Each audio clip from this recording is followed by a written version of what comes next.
Halo guys. Jadi ini aku baru pulang dari warung sayur. Setelah berpikir panjang, akhirnya aku memutuskan untuk masak terong. Dan aku ada beli pete. Itu untuk petenya aku beli 5, satunya itu harganya 3.000, murah banget kan. Padahal petenya itu gede-gede banget kayak aku. Aku tuh setiap pergi ke warung sayur, kalau lihat pete itu pasti beli. Dari kecil aku tuh suka banget sama pete. Karena dulu tuh waktu aku kecil, kakek aku punya pohon pete dan pohonnya itu banyak banget buahnya. Jadi dari aku kecil itu udah dijejelin pete sama orang tua aku. Dan untungnya suami aku juga doyan. Tumis terong hijau ini juga salah satu menu favorit aku waktu aku kecil. Kalau numis terong itu lebih mantep lagi kalau dicampurin sama beweh. Kalian tahu beweh gak sih guys? Jadi beweh itu jengkol tapi udah dikubur dulu di dalam tanah. Dan baunya itu lebih menyengat lagi tapi seger. Ini terongnya aku rendam dulu biar gak menghitam. Sebelum masak sayur ini aku mau masak nasi. Kali ini aku masak nasinya di magicom aja biar cepet. Karena sering terjadi ketika lauknya udah matang ternyata belum masak nasi. Sebelum dimasak jangan lupa untuk cuci berasnya dulu. Di sini aku masak nasinya pakai air isi ulang. Karena air sumur di sini tuh nggak bisa untuk dikonsumsi. Dan nggak boleh ketinggalan kalau masak nasi itu pasti airnya diukur pakai ujung ruas jari. Ini dulunya siapa sih yang ngajarin? Tapi ya takarannya emang nggak diragukan lagi. Orang-orang zaman dulu tuh emang pinter-pinter banget ya. Oke,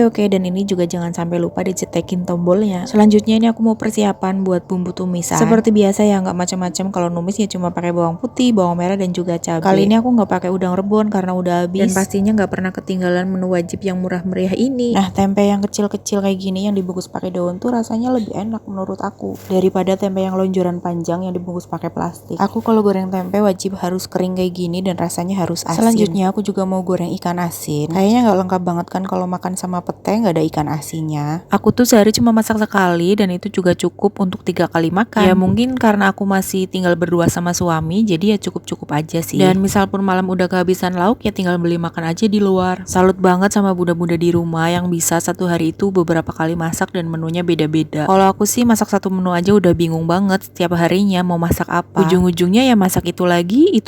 Dan ini tumis terongnya tinggal mau aku bumbuin cuma pakai saus tiram, pakai garam dan juga sedikit gula. Sebetulnya dulu aku juga diajarin kalau bikin tumisan itu lebih enaknya pakai gula merah. Tapi kalau aku sendiri lebih suka pakai gula pasir biar nggak ribet. Ya balik lagi sih ke selera masing-masing. Alhasil kalau aku lagi di rumah orang tuaku itu kalau aku masak sering dikomenin karena caranya beda dan bumbunya beda. Dan sambil menunggu sayurannya matang ini juga aku mau beres-beres dulu biar nanti selesainya bebarengan. Inilah hebatnya ibu-ibu ya, bisa melakukan pekerjaan dalam satu waktu. Ya sambil masak, ya sambil beberes, ya kadang juga sambil nyuci baju. Tapi kalau masak sambil nyetrika sih aku belum pernah nyoba. Aku tuh sebenarnya bingung kalau bikin konten masak di dapur karena dapurku tuh sempit banget. Jadinya bingung harus taruh kamera di mana, angle-nya itu nggak bisa banyak. Jadi kelihatannya tuh ngebosenin banget. Tapi ya mau gimana lagi, soalnya nggak ada kegiatan lain selain masak dan beberes rumah. Nah, tahu-tahu terongnya udah hampir mateng. Kemudian aku tambahin sama daun belinjonya. Lalu diolah kali sebentar aja dan akhirnya ini udah selesai. Lah, ada pete kok nggak bikin sambal? Tenang, aku masih punya stok sambal di kulkas. Oke, karena masaknya udah kelar, aku akhiri videonya sampai sini. Sampai jumpa lagi di video selanjutnya ya.